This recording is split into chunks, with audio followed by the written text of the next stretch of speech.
So welcome in. As always, Mondays we go live talking about the newest information in college football. Jance will be joining me shortly. Chris Griffin of the Horns Down podcast will be joining me shortly. And we've got a whole lot to talk about, whether that be in the transfer portal, recruiting. We got to get those guys' takes on the wrap up of signing day, what can be expected moving forward into spring, into expectations, of course, transfer portal and coaching carousel talks. But as always, I like to talk about the transfer portal. That's an area that I think is incredibly intriguing. And so until they get in here, we are going to talk about some transfer portal news. Isaiah, thank you for being in here. Always great to see you. Thanks for tuning in. But with that, there was a telling stat today released that really was eye-opening, right? Right now, there's over 2,000 players in the transfer portal that are available. And I think that kind of shows the duality of the transfer portal. And this kind of plays into something many of you have asked me, many of you have commented, and I've been giving a lot of thought for a lot of time, and I really haven't put pen to paper in writing a video, writing my thoughts down. But here's going to be my first attempt, and that's what should we do about the transfer portal? Because I think if you're tuning in to watch me, you're probably of the mindset that of some level, the transfer portal is a net positive. The ability for players to have the same freedoms that so many coaches have, I think, is a good thing, but could there be checks put in place? And the answer is always yes. Could it be improved? The answer is always yes. Because I don't think the grass is always greener on the other side. And I think as that number indicates, more often than not, you can be left disappointed. Not saying without a position, I'm saying left disappointed. So what can we do for the transfer portal? Well, the one-time transfer and being able to play immediately, I think, is a rule that should be continued in certain circumstances. I think if you are past your freshman year going into your junior year or around that time frame, that's when we can talk about instant eligibility on transfers, but there needs to be something done in the transfer portal because it's in its current capacity, it's just kind of running wild.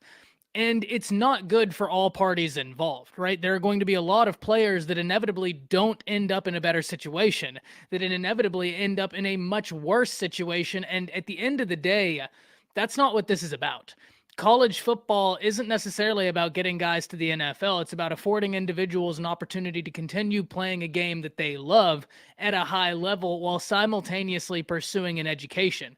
That doesn't mean that the NFL dream is removed from that. From some of these guys, it is NFLU. For some of these dudes, college is just a necessary evil to get to the ultimate ladder, and that is the NFL. Noeen, thanks for copping in here. Good to see you, man. Anything y'all want to talk about, drop in the comments. We're talking about some transfer portal right now. But inevitably, the ability to move is a net positive, but the ability to move unchecked is one that I think needs to be looked at. But when we talk about the transfer portal, the one thing I think we need to get at are who are the players right now involved in this? And as of right now, there's another name we need to know about that has hit the transfer portal, and that is Notre Dame tight end George Tuckux. I'm going to butcher that last name. I've always had a hard time pronouncing it, but push comes to shove, this dude can play football, and this dude has got a high upside. Many of you have heard me talk about right now in college football, in the NFL, at every level of football, the tight end is such a massively utilized piece because of the mismatches it creates. Not long ago, I was sitting down talking to a former safety for TCU who was stellar within the Big 12, first team all Big 12 safety, went on to play in the NFL. Phenomenally intelligent individual, right? When it comes to breaking down defenses, when it comes to breaking down film. And one of the things we were talking about was the presence of the tight end and how it's evolved, the necessary steps a defense must take to keep themselves covered. Whenever you have a tight end that hits the transfer portal, such as George Tuckux, this is someone who needs to be looked at because there are a lot of institutions that could utilize tight end talent now. There are a lot of places that would love to add him in. My Crimson Tide, maybe a place that should take a look at it. We got a lot of tight end talent coming in through the recruiting area, but we also lost a tight end through the transfer portal, and Jaleel Billingsley transferring from Alabama to Texas. Jaleel Billingsley, though not having the ending to the career you would love to see if you're an Alabama fan, you know, you dream about these guys finishing out at the institution they started in, But Jaleel Billingsley could be an indication of what happens when the transfer portal is good. It just wasn't a marriage that worked. Now he gets the ability to play elsewhere, right? Eric in here, an Oregon fan. Tight end would absolutely help the Ducks. It would help everybody in the nation. Oregon, another team, revamping a coaching staff, putting that together, getting in guys from the transfer portal would be massive. So it's going to be interesting to see. However, the existence of the transfer portal is one that needs to be done in check. I don't know how those checks ultimately happen, but it's safe to say in its current capacity, it's not being utilized to the best degree for all parties involved. Yes, there are countless opportunities and countless times where an individual is going to a place and having a great storybook ending, but as that number indicated before a lot of y'all hopped in, with 2,000 players in the transfer portal, that to me is a sign that a lot of these guys aren't going to end up in a better situation. A lot of these guys might be making lateral moves at best to ending up in a worse situation to no situation whatsoever. And because of that, that's where I think we need to be looking at what needs to be done with the transfer portal. Should it exist? Sure. Absolutely. But some checks need to be made. Daniel's in here, a USC fan. USC has got a lot to be excited about going into this year. A lot we need to talk about in that regard, too. Rebel says Kiffin would love another tight end to go with Trigg. Michael Trigg was a great addition, Rebel, an absolutely phenomenal addition. Whenever we're talking about transfer portal moves this offseason, I wanted to make that Jackson Dart video because I wanted to highlight what Lane Kiffin and them have done. They have played this transfer portal so well. And the Michael Trigg move is one that kind of gets put under the sheets because Jackson Dart moved with him. Jackson Dart being such a high-profile quarterback. Everybody in here, you love college football. You're in here watching this. So we all know what kind of hype a highly touted quarterback gets. It's not new. It'll continue to happen. But Jackson Dart comes in, gets so much attention, in slides Trigg. Trigg is a tight end that's got a lot of ability. I mean, a whole lot of ability. So that's something we need to look out for. And would he target another tight end, knowing Kiffin? Absolutely, yes. Why wouldn't he? Eric says Harson's girlfriend shouldn't have transferred. Man, that is a wild, wild story. We're going to talk about that once the guys get in here. I kind of want to get their opinions as well. We're going to try and cycle through rumor to actual things that seem much more tangible. And so we're going to break all of that down. But that's wild. Just absolutely wild. What team do I think will have a down year? What's the kind of, what's the metric for a down year, right? Are we talking about a team that the national media is propping up as somebody that could have a great year that might not have the year they're expecting? Or what's kind of the stipulations for that, Noeen? I don't disagree, Metcraft, that the transfer portal helps level the playing field. I don't disagree with that at all. I actually completely agree. And as I stated, if you're in here, you probably are of the mindset that at some level, the transfer portal is a net positive to college football, because I think it is, right? I think I'm very much for power to the players in a lot of aspects. And the transfer portal helps equalize something that's been an imbalance within college football, something that we've seen multiple times this offseason, right? We almost saw it again in the coaching carousel with Jim Harbaugh the other day, maybe going to the NFL. And that is, these coaches can recruit you and then at the drop of the hat leave. Now, sure, that's present in life outside of football as it is in college football, but in life outside of football, you have the ability to pick up and leave as well at the drop of a hat, right? Like, things will happen. Necessity dictates there will be change, but at the end of the day, you have that ability. That's something the transfer portal gives you. But that's not to say I think it's done perfectly. And that's where I'm thinking something needs to happen.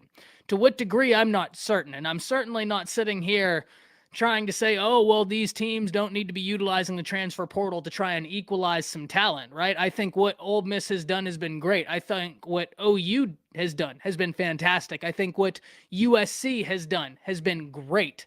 But at the end of the day, there's so much with the transfer portal that we need to kind of take a look at it and see what's best for all parties involved, including the players. Because right now there are so many players that have so much up in the air. That's something I think we need to take a look at. Daniel says Riley gets an A+ in the transfer portal and he's not even done yet. Look, I don't think anybody's arguing, Daniel. What USC did in the transfer portal was fantastic. They got a bunch of talent. They got a bunch of necessary positions. It's going to be interesting to see when you take a look at what some of the things they got in the recruiting class, though the recruiting class left a lot to be desired.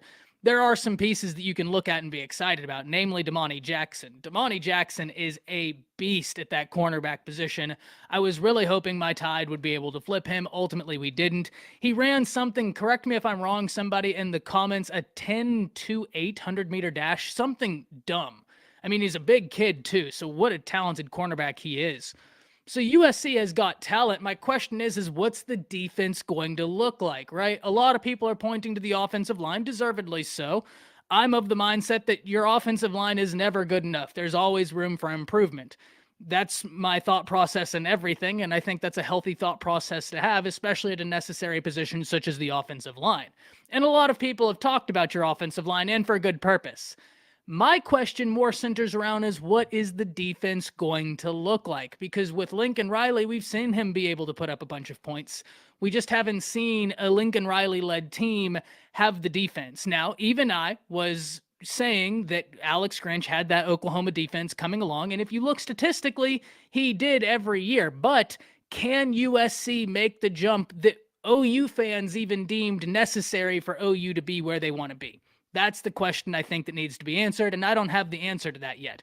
Alex Grinch was making incremental improvements at OU, but it never hit the point where OU fans were really confident that this is a defense that gives us and puts us in a position that we need to be in to compete at the level we think we are needing to compete at.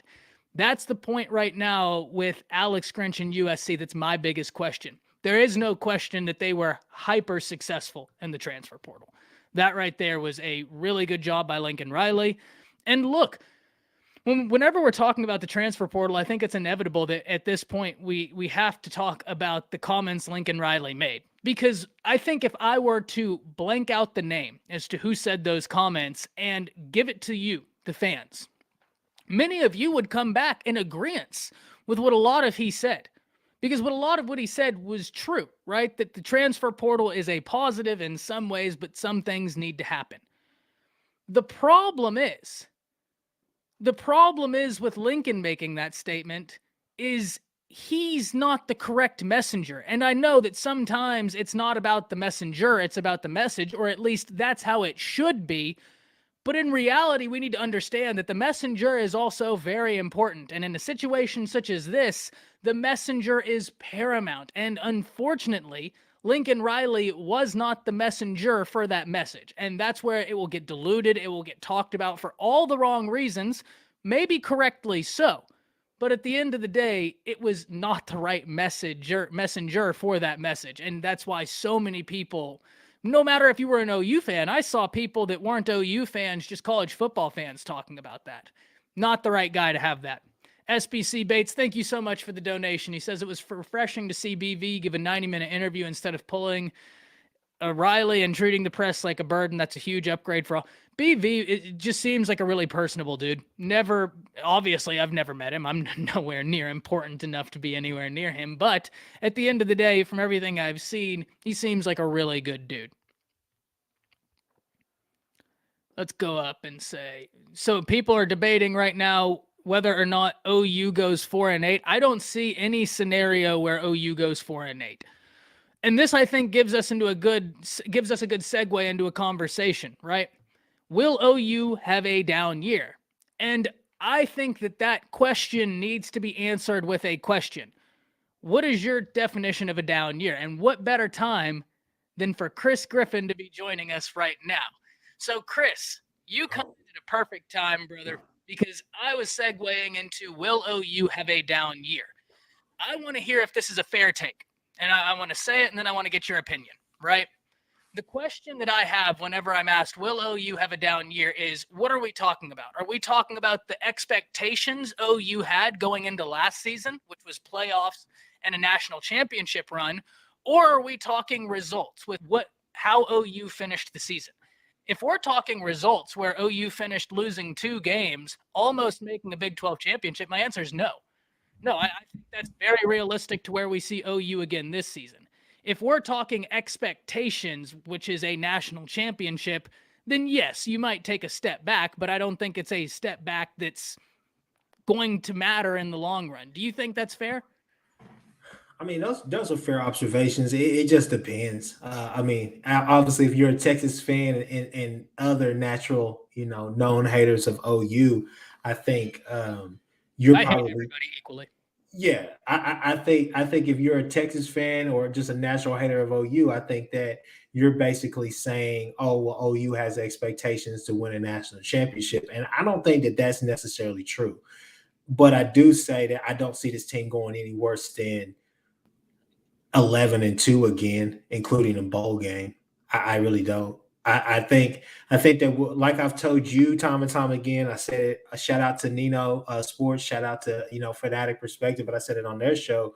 Um, One of the things, I mean, pretty much my whole thoughts about OU going into this season is just simply just right here. I think is their Big 12 to lose. I really do.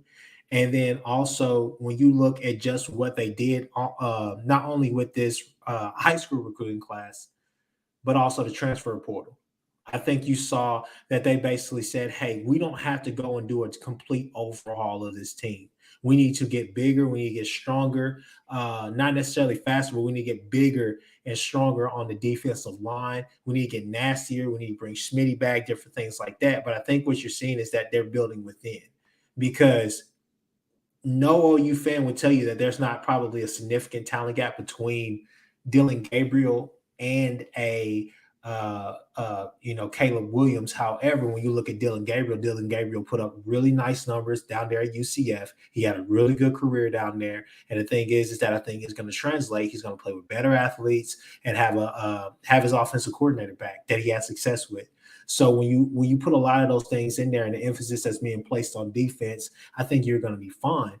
And then I think that what you're looking for this team is not only how will they do this year, but how is this team going to look? Is this going to send a message to the rest of the nation that, hey, we're going to be fine when we go to the SEC? Because I think that's really the focus. And I think a lot of people, I mean, because you got to remember about the Big 12. It did not take an incredible quarterback to win the Big 12 this year because you had Spencer Sanders, who, okay, he finished first team Big 12 quarterback, but I think we all can say he doesn't necessarily pass the eye test.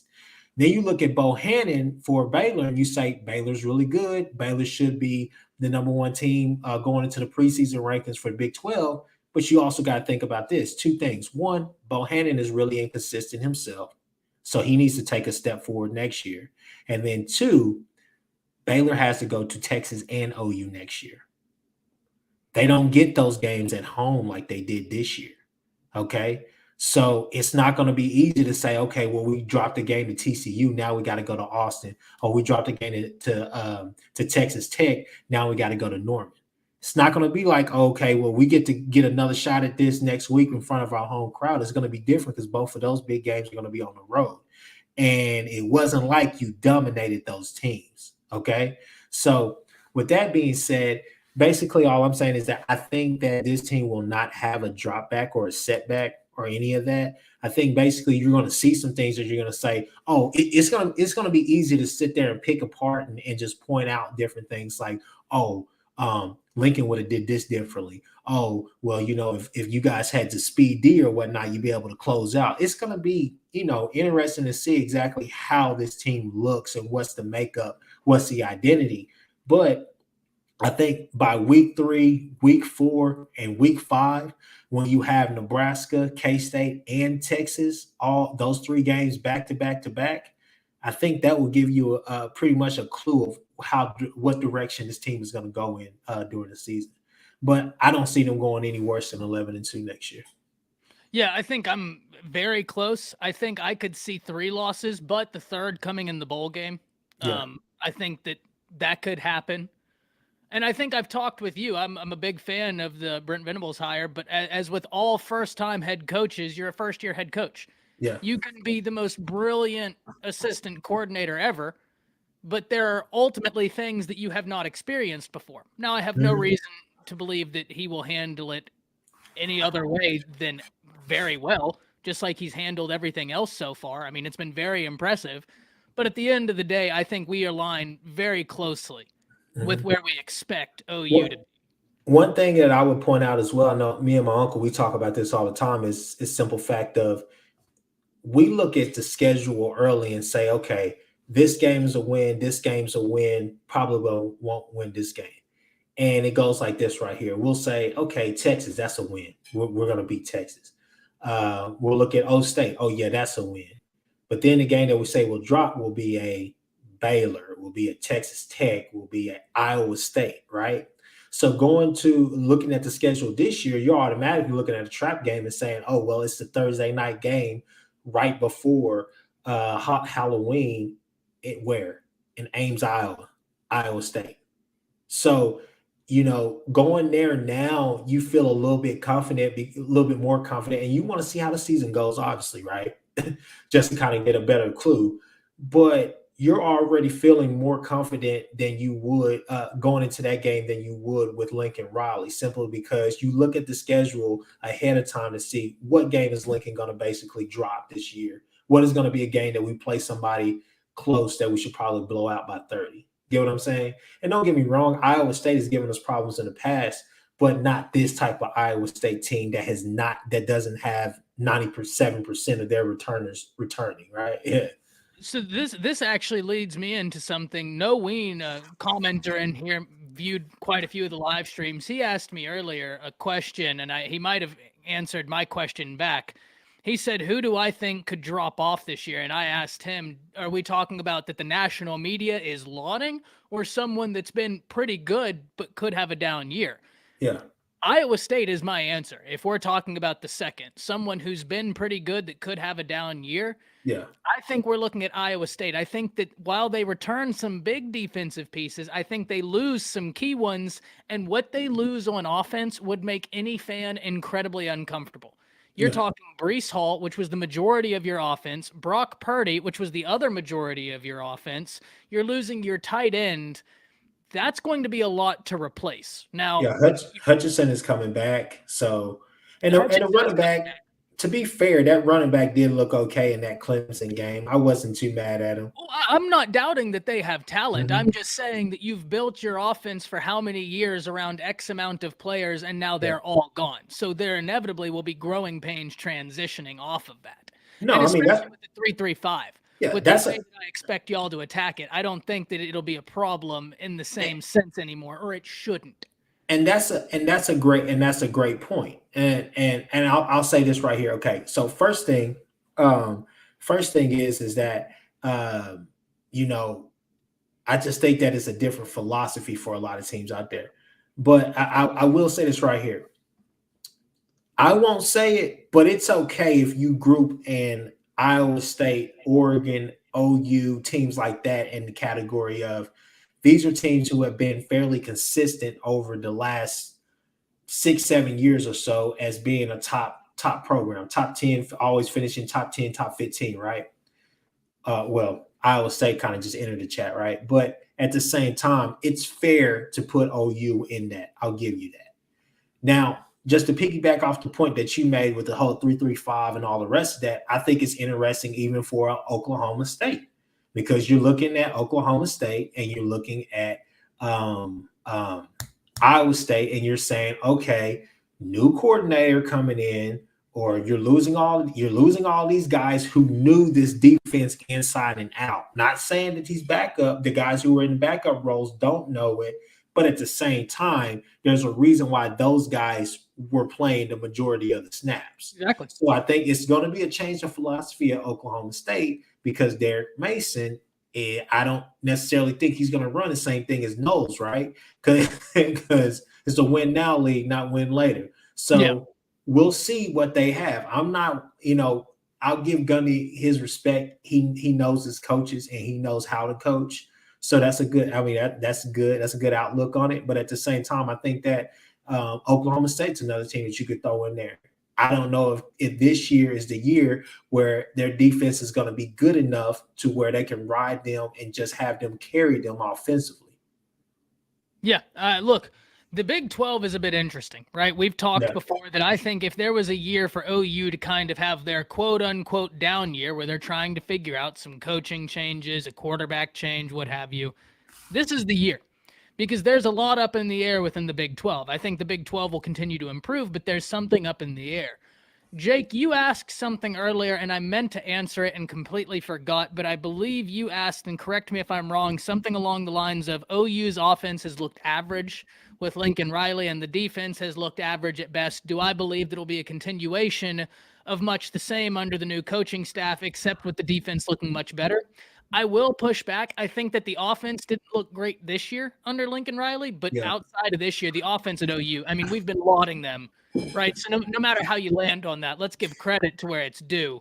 This year, we can have a conversation. No doubt about it. I was critical of some of OU's offense this year. Chris and I had our debates on it, but this year you can have that.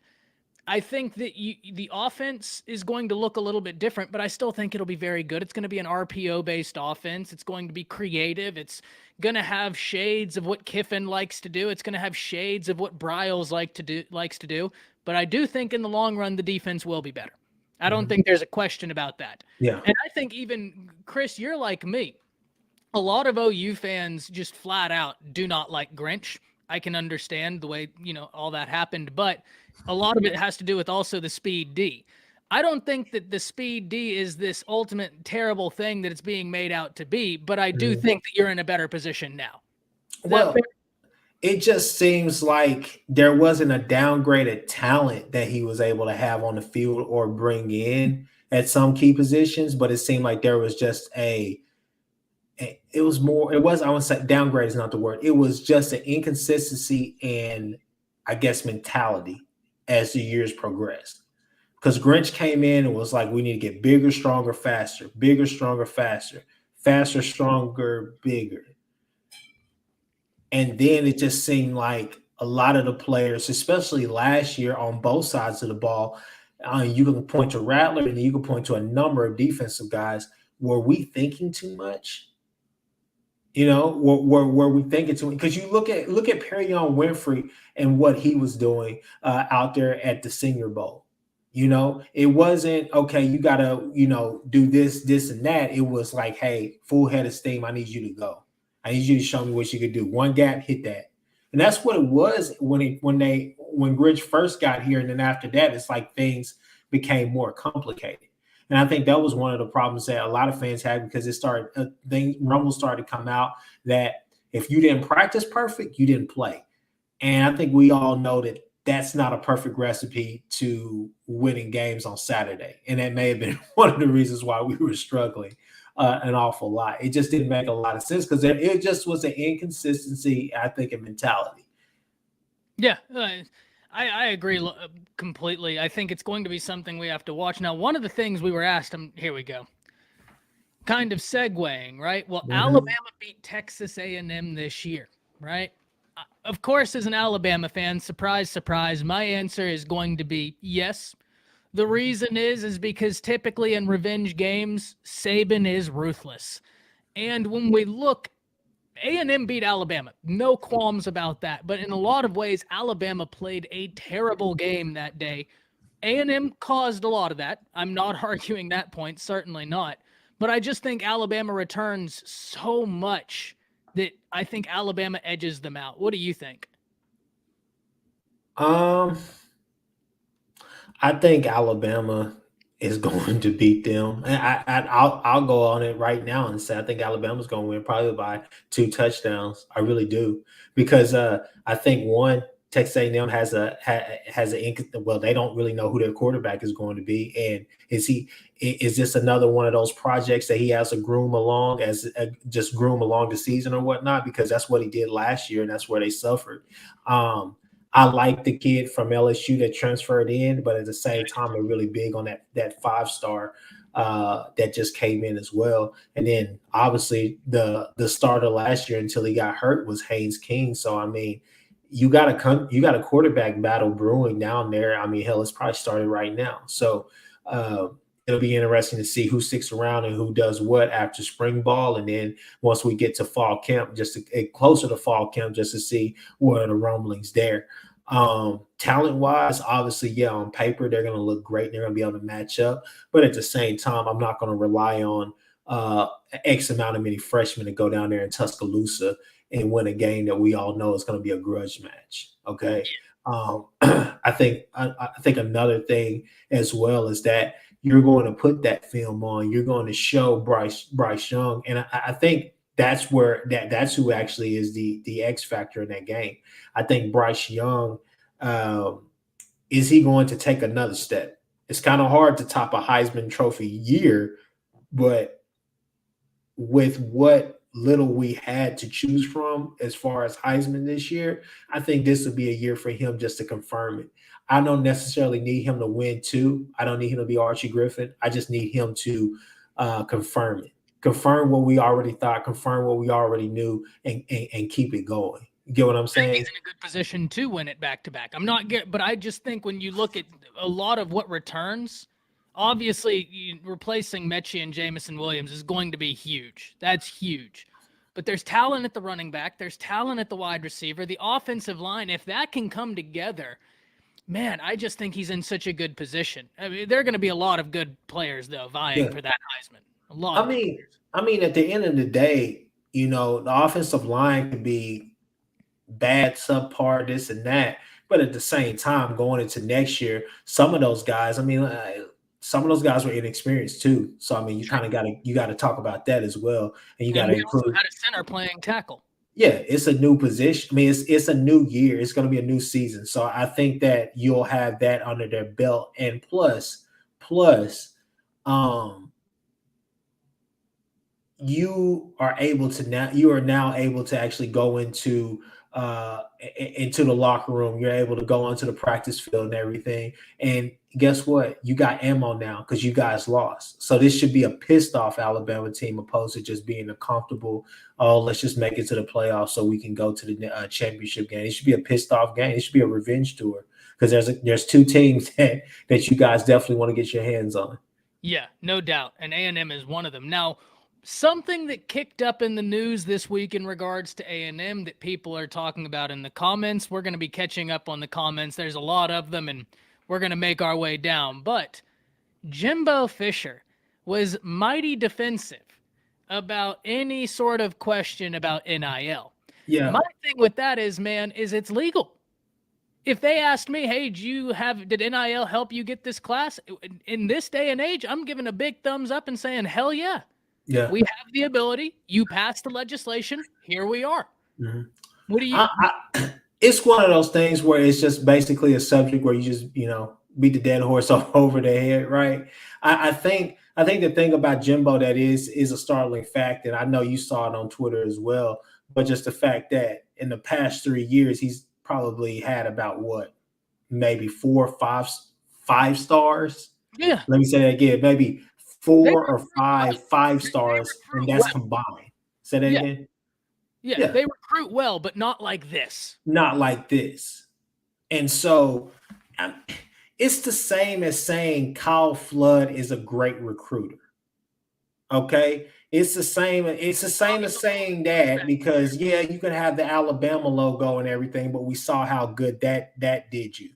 Now put $50,000 for the offensive line, and then, yeah, you can go out there and talk to a kid and say, hey, you should make $250,000 by the time you leave here, getting ready for the NFL. It's easy to recruit that way. I'm not going to knock it just simply because it's fine. It's a new age of college football. Players should get paid, do what you got to do. But at the same time, you have guys on 24/7 Sports and other experts saying that at least they expect 38%, if not more, of this freshman class to transfer within the next 1 to 2 years. And that's not even just because of the climate of what's going on. But at the end of the day, this is a job now. This is literally a job now. Now they can treat it like a job because they have ammo for that. And the thing is, you still got to think there are going to be kids, and that's my boy. I'm about to say his name, but there will be kids like Spencer Rattler. There will be kids like the Dumas kid there at Texas A&M now, who were bona fide 5 stars who have subpar seasons. What do you do with those kids? Those kids are going to be recruited over.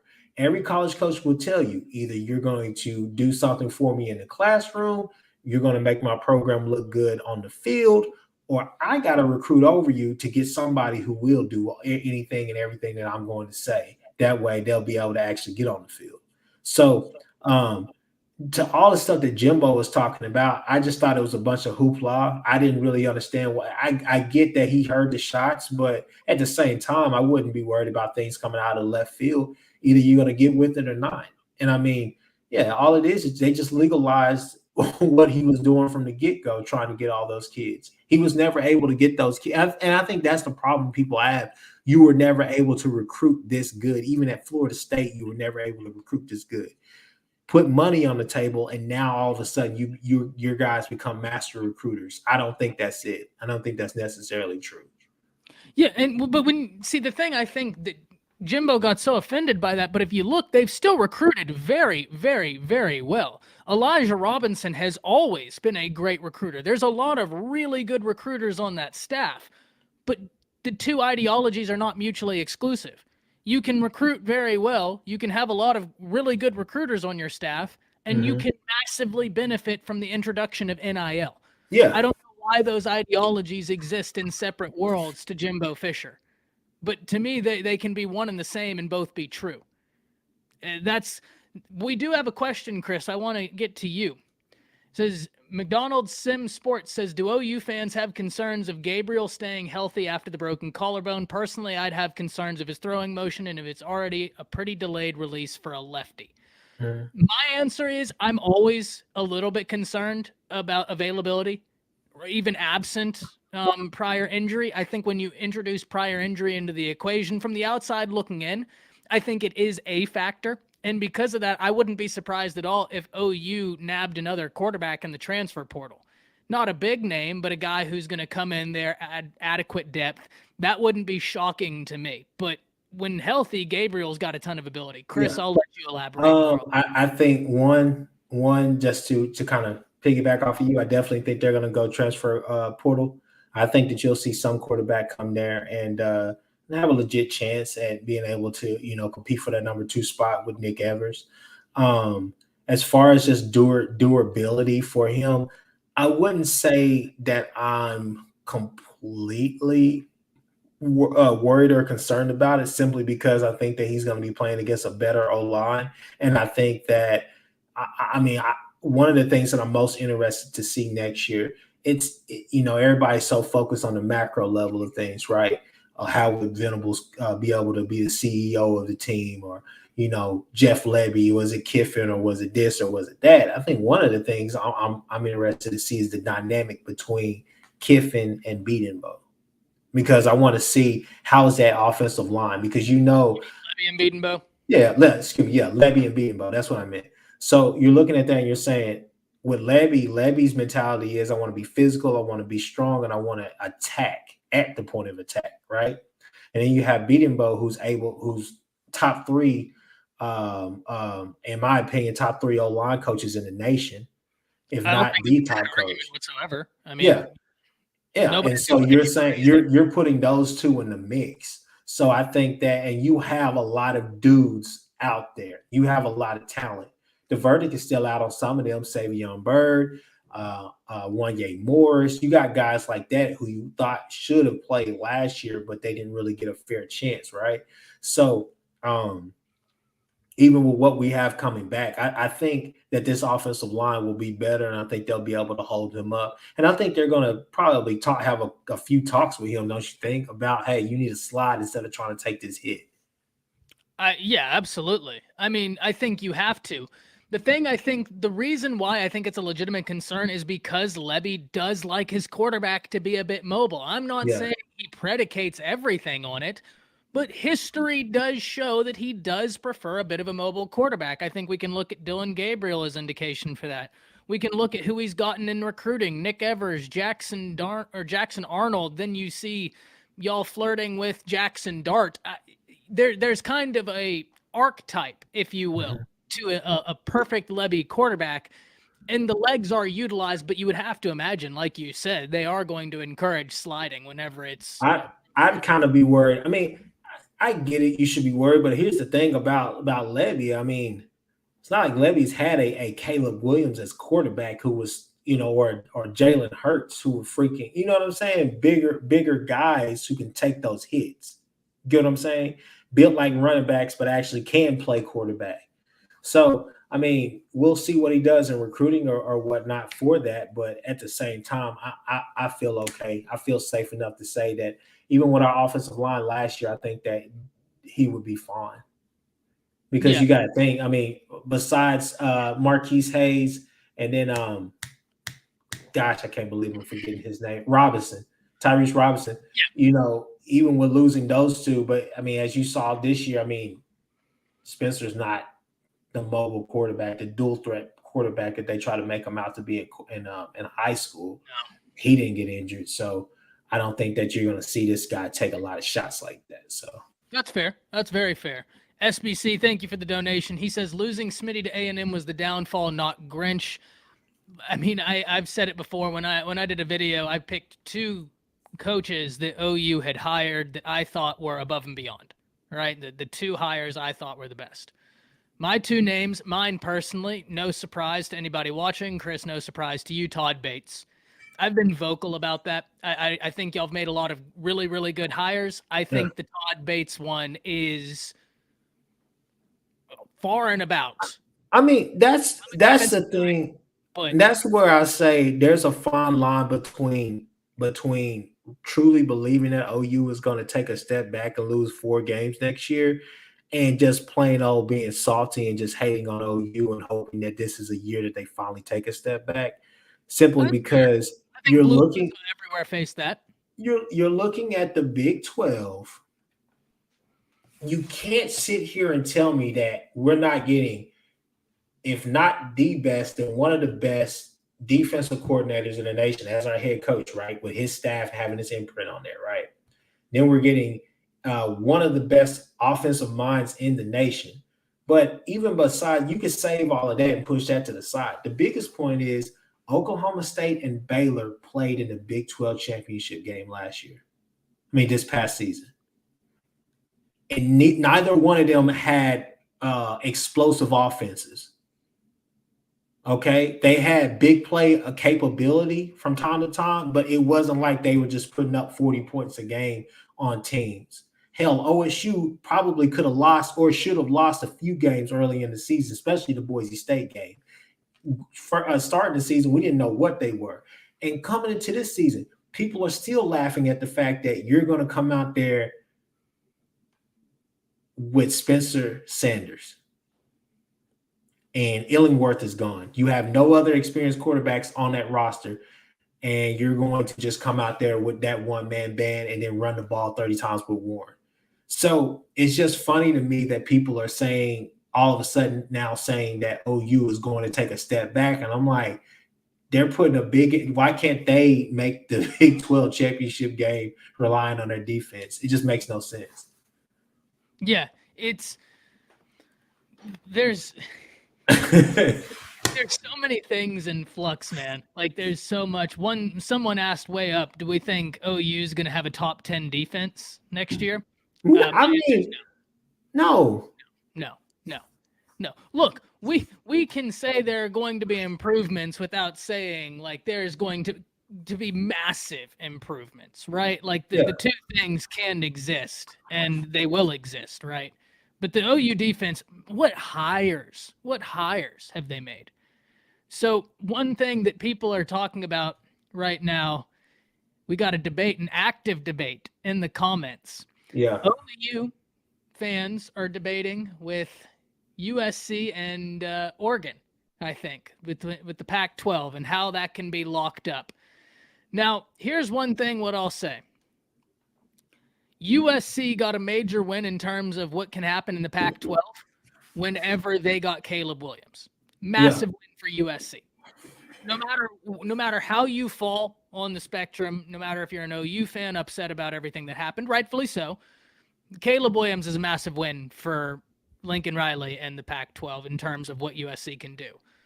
Oregon got some recruiters and coaches, man.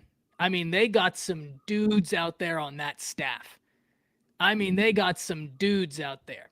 Who do you think will be a real contender next year out the pack if I had to give you the answer between USC and Oregon? Utah. That's fair. I'm not worried about either one of those teams when Utah is going to be there, and Utah. What Utah has done to both of those teams. I mean, Lincoln Riley.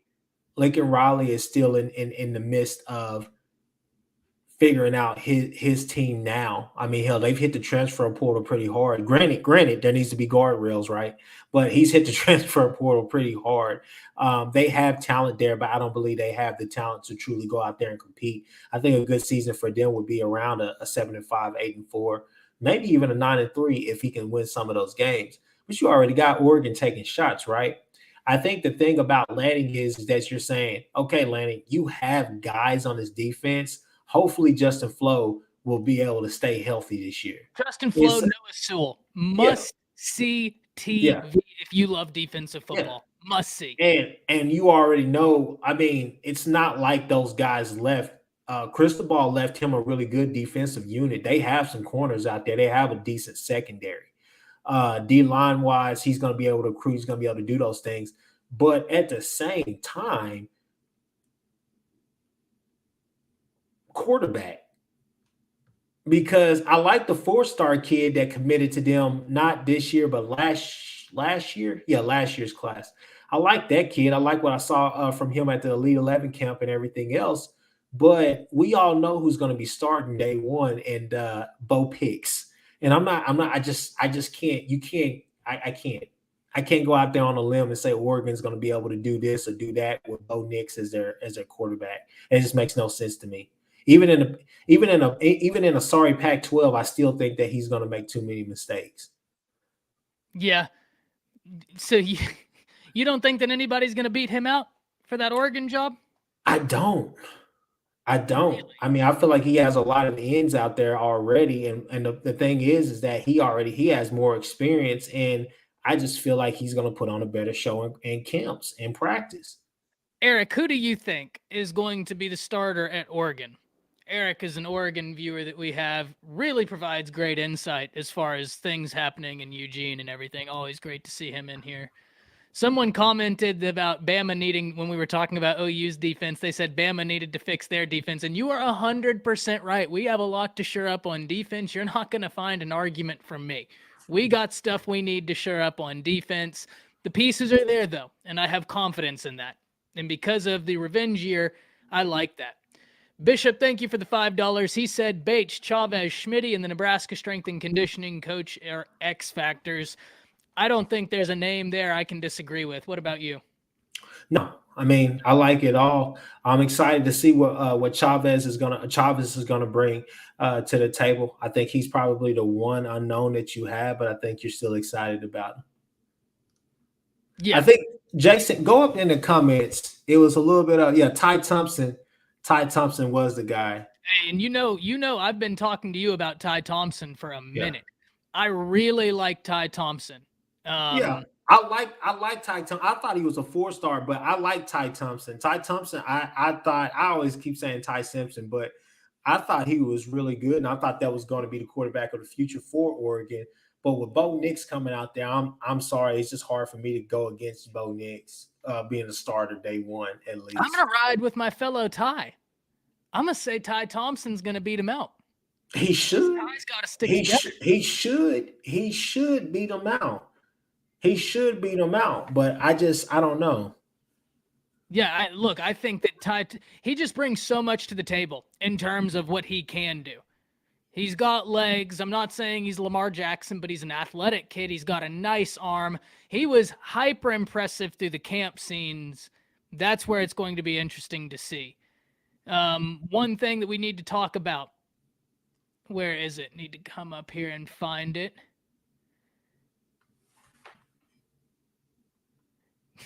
Earlier, SBC asked, are we going to pretend Utah doesn't exist, right as you said Utah? And look, I agree with your Utah take. Utah has always been a really good football team. You know what you expect out of Utah. But that being said, I think Oregon brought in some recruiters that are going to do work on the trail. They had recruiters that are going to do work on the trail. I'm just so interested in what the Ducks are going to be able to do, man. I think that the Pac-12, if Oregon gets it right and continues to improve, if USC gets it right, continues to improve, this is going to be a really intriguing situation. And I think, like Eric says, we have a natural alliance brewing in the chat between Ducks fans and Dogs fans. So always cool to see. One thing we need to talk about, though, now that you're here, right? One thing we need to talk about. What in the world is going on at Auburn? Oh, all I can say is this: is that Brian Harsin hit the transfer portal pretty hard. Too hard. Yeah, he hit a little bit too hard. And for those of y'all who don't know what we're talking about, basically what happened is that there's a young miss, okay, that a mistress, I guess you could say. But it's funny because she transferred, or not transferred, but I think she graduated from Boise State and came to Auburn with him, She was right? a cheerleader at Boise State. Yeah. Yeah. Yeah. He Yeah. hit the transfer portal pretty hard. Now, look, that's a rumor, right? And we do need to. I don't want to have that be the entirety of the conversation because it is just a rumor, and I don't want to drag someone if it's just some internet troll. But at the end of the day, it certainly does not look good. Where there's smoke, there's fire. Eric says she was a grad transfer. She's got 2 years of eligibility. Yeah, how much eligibility she got left? But the D lineman comes out and says, that's what I want to talk about. The D lineman comes out and said they were treated worse than dogs. And then someone else said something about the fact it was a transfer. I forget the name. I had it wrote down, but I closed my notebook and it's going to take me forever to find it. He was saying that if Gus Malzahn came back, he'd be back. Yeah. So, look, whenever we're talking about the coaching carousel, it's been wild this offseason. I mean, absolutely wild.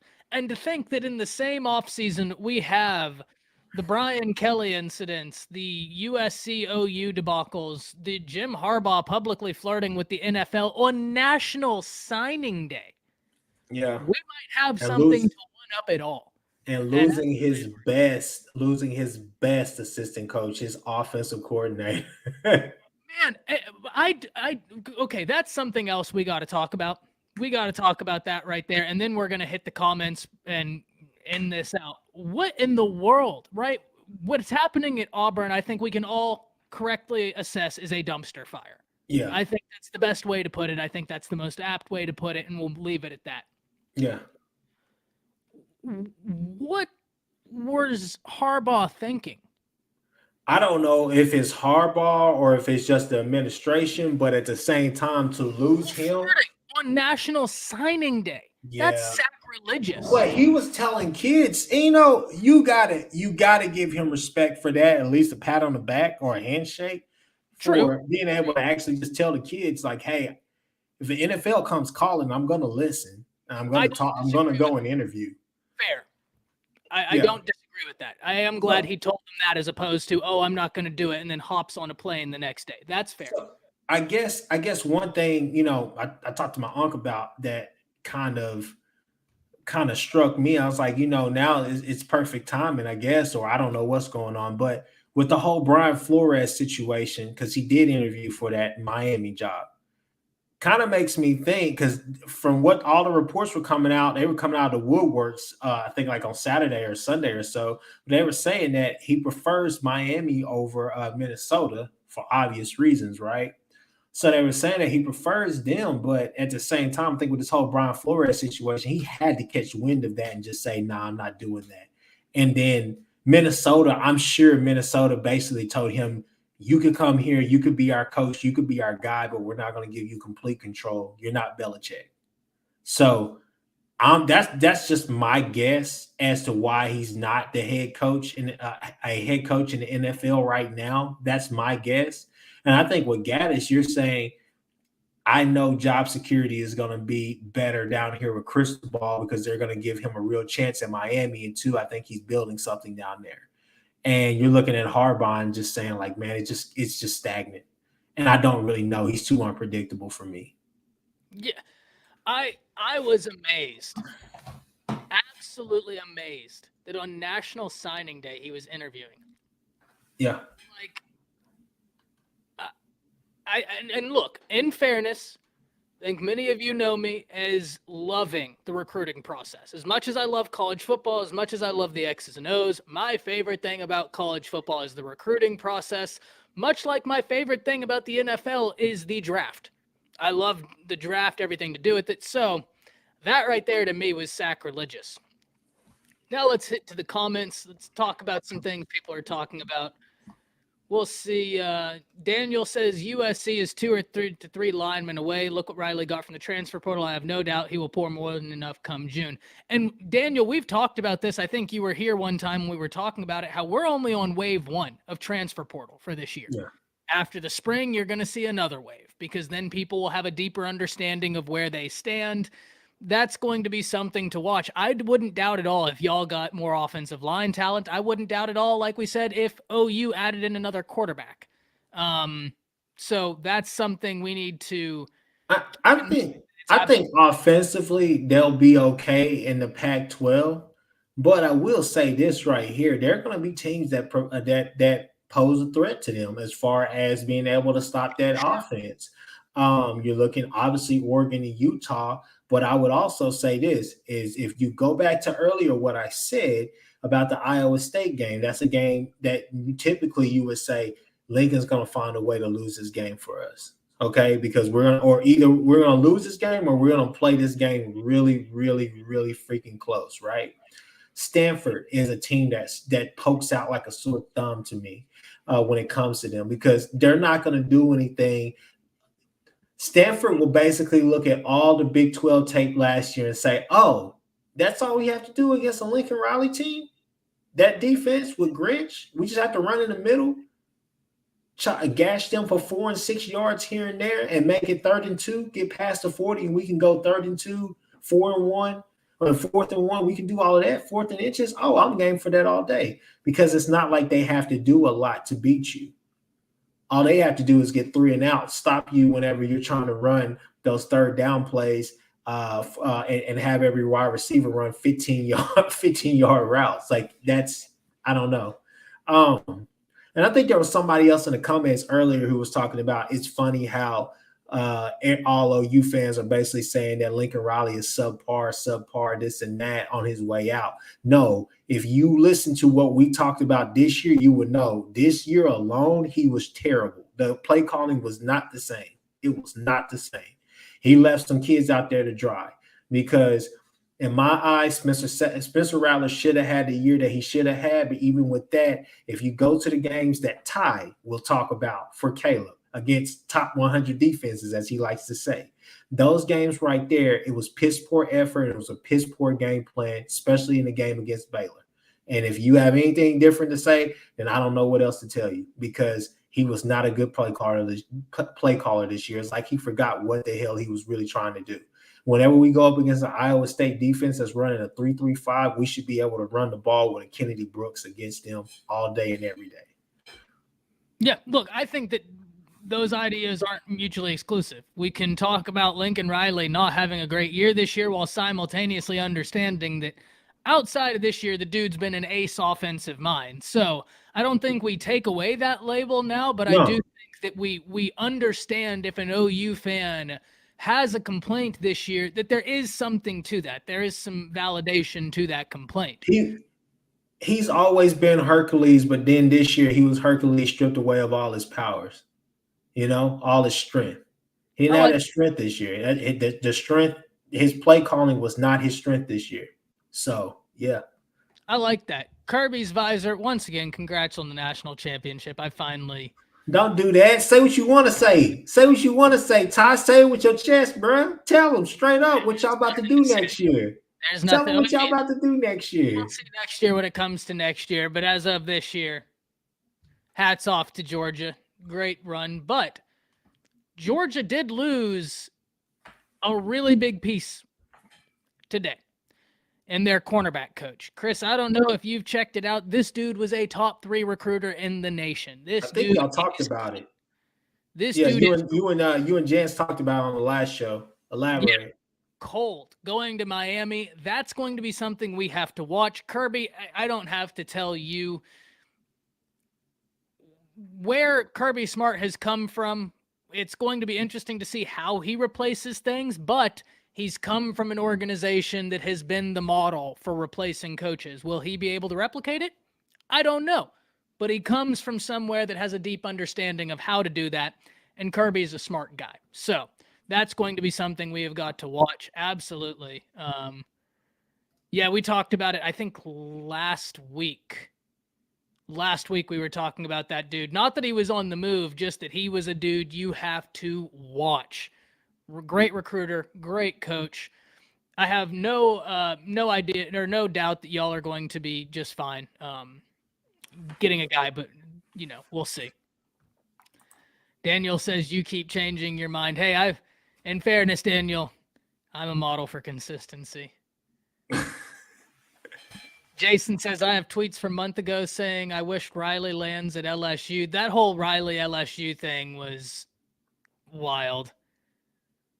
Just wild. I mean, what a storyline that was, and it went nowhere. Stunning and twisting all the time, dropping into coverage on the wrong second. That was a damn good comment right there, actually. I mean, that's something that you're definitely excited to see next year is less twisting and stunning and just going. I like the twisting and stunning to like start, but then at some point I was just like, man, like what are we doing?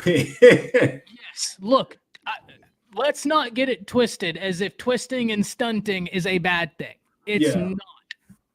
When you use it right, when you have an individual such as Perion Winfrey that can legitimately soak up a double team, why wouldn't you have him doing it at a higher rate? He can do it. He can do it effectively. Let him soak a double team. Let him do it.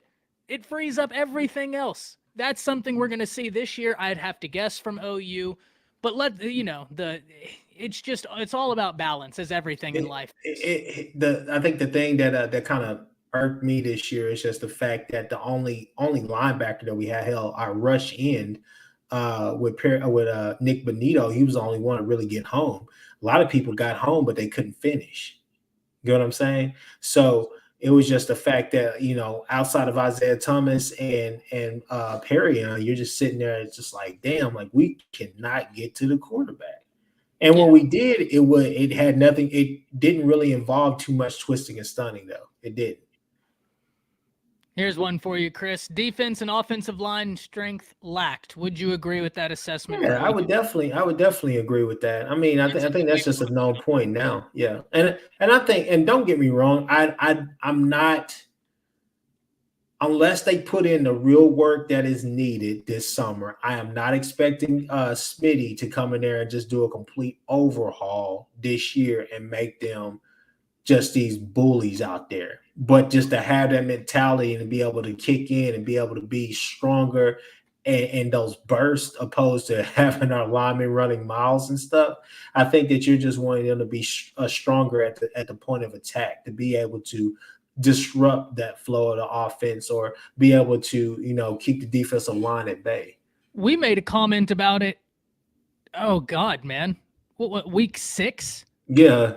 I mean, and maybe I think we were even kind of talking about it before then, but we outright said something about the line of scrimmage being moved disproportionately in a way you don't like around week 6. Mm-hmm. So that's something we've been talking about for a minute. Completely agree with that, Bishop. Completely agree with that. And look, you get Schmitty back. That's going to be something that's going to be a huge net positive. Bama Hammer asks, will someone please hire Bill O'Brien in the NFL? Look, I'll say this. He's not the worst you can do. He's not. He has continuity. I mean, he just coached Bryce Young to a Heisman. I argue that Bryce Young is phenomenally talented regardless of who is going to be your offensive coordinator. He's not your worst option. It's just when you come from a very creative play caller to a more, how do I put this? Vanilla is not the right word, but it appears vanilla. He's a league guy. He's a league guy. What do you mean? I would just say that, with Sark and Riley, I think that at times they can be really great play callers, But even they have their moments where they get really gimmicky. That's fair. You know? Yeah. And so I think that Bama fans complained to just run the ball. Yeah. Well, I think with him, I think with Bill O'Brien, I think he's just consistent. It is what it is. I don't think there's no in between. Yeah, Kirby pointed it out and said exactly really what I was trying to say without having the ability to say it. Thank you very much, Kirby. When I say it's vanilla, I don't mean in the X's and O's it's vanilla. I mean, to the naked eye, it can appear vanilla. Really, Bill O'Brien likes a very complex system of route modifications at all levels from your receivers. And I think when you really start diving into how much of the route modification systems were implemented at Alabama this year, we can kind of start to have an understanding of why some receivers played and why others didn't. But at the end of the day, it's a system that is very smart. It's very effective when it works, but it's difficult and it might appear vanilla. So, look, there's always a bigger fish in the sea, but at the same time, you might get somebody that's not as good. I think the problem with some Bama fans, and I get it. I didn't watch every game as closely as you guys did, and especially with my situation with Lincoln Riley, you guys can talk about that all day. But I think a problem for Bama fans is just the simple fact that I think it's less to do about the season overall. I think it has more to do with you guys losing the championship game. Because I think some Bama fans are still thinking like, oh, we should have been good enough to win that game even without Jameson Williams, or how you say his name. Yeah, look, I agree. You're good enough to get into the game. You're good enough to put yourselves in a position to win, but you can't be mad when you get beat by a Georgia that's as talented as this Georgia was, especially defensively. Like, you win some, you lose some, right? That's just the outlook I have. The difference in that game, I'll say the one play that changed the momentum of that game, it wasn't the injury, it wasn't any of that. The play that changed that game was that drop pass by the Jai Hall on that. It was a beautiful, I think it looked like a post route, but also I think it was a corner route. Yeah, it was a post. I know the exact. It was either a post or a corner. It was maybe 5 yards in front of the right pylon. Boy, when he dropped that pass right there, that's what really took the air out of Alabama. I felt like I was like, that was really their one shot just to kind of say, hey, no, we got momentum. Let's keep this momentum. I know it's even kill right now, but I think momentum's on our side and we'll be fine. But when he dropped that pass, I think that was the one that kind of did you guys in. And that's what I go back to as far as why I think a lot of people are kind of hating on Bill O'Brien. Because Bill O'Brien didn't, for what he had to work with, especially with the offensive line, Bill O'Brien didn't. I mean, it wasn't a terrible year for him. There were spots where it did get shaky, but at the same time, let's all not kid ourselves. The Heisman Trophy winner was practically a true freshman this year. I mean, he was a sophomore, but at the same time, he was a true freshman. His first reps in the last 2 years, so there was going to be some rust, and there were going to be some spots that you thought he would look better in. Kirby basically put it exactly as, I think we're kind of both the larger point we're getting to. You win some, you lose some, but yeah, I'm of the mindset that no, and Bama's right. Look, it's Bama's offense. Everybody's kind of added in their own flavor, put in an ingredient, and it's created this amalgamation, but it just wasn't as flashy. And right, it's something that's interesting. Bama, I do have a question though, and I'd love to be able to talk to somebody on staff if I ever get the opportunity. And the question I'm going to ask them is, how much, if any, did Bill O'Brien implement route modifications the way he did when they were in New England? He inherited a system that utilized route modifications at every level of the receivers, from tight end, X, Y, Z. Doesn't matter. Every level of the wide receiving core were utilizing these route modifications.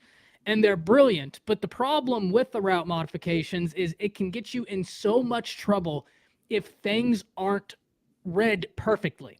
What I mean when I say that is you might be running a fade route, but the cornerback just straight up stack on you and be totally unwilling to give over top. in a moment's notice, the quarterback and the wide receiver both have to realize that the wide receiver adjusts to a comeback route to account for the DB not giving up over top, easy reception in the underneath. The quarterback has to also correctly read that. The reason I bring that up and why it's difficult, as I just described, you can imagine that it gets very easy to start throwing interceptions, bad miscommunications in that system. Because of that, I have some theories, but I don't know how much the route modification system was utilized. That's really my biggest question for Alabama, one that I might not ever get the answer to. But man, that's about it from me. What do you have to end this with? I would just say hopefully things get fixed around Camp War Eagle, so hopefully Auburn can get their act together. Goodness me. To Eric, I like Eric and the one in the comments with the Oregon Duck, but I still saying, you guys got a little bit more question marks than OU does. So, Eric, does my mic have a bad echo, or is it? Let me know down in the comments there. But outside of that, Chris, let them know where they can find you at, because you didn't get to do your intro when you came in here. Hey guys, you can find me at Chris with a K on Twitter. Also, I'm one half of the Horns Down Pod. You can find us, say it again, at the Horns Down Pod with Seth Oliveris as well. We have a lot of content, got a lot of podcasts, got a little bit of YouTube stuff. We're about to venture off into that pretty deep. I know I said it all the time, but yeah, man, you can find us there. We have a lot of great content right now. Every Texas fan is going at us, and I don't know what's going on. You got to go to my Twitter. Like, every Texas fan is going at Seth and I. I mean, they are on us. But I guess it's because we went into enemy territory and we had to hold it strong for the hometown. But yeah, you guys can find me at Chris with a K and at the Horns Down Pod on Twitter. You can also get our podcast on Spotify, Apple Podcasts, anything. And you already know Horns Down. Hold on, let me throw it down real quick. There you go. And y'all already know I upload constantly. Every Monday there are live streams. There are going to be more live streams, though. Look for this Thursday. I'll have more details on that. But as always, thank y'all for tuning in. Y'all make this as much fun as it allows it to be with the interactions, the comments. It just makes this a ton of fun. So for that, thank y'all very, very, very much. But we will catch you next Monday. That's it. See you. All right.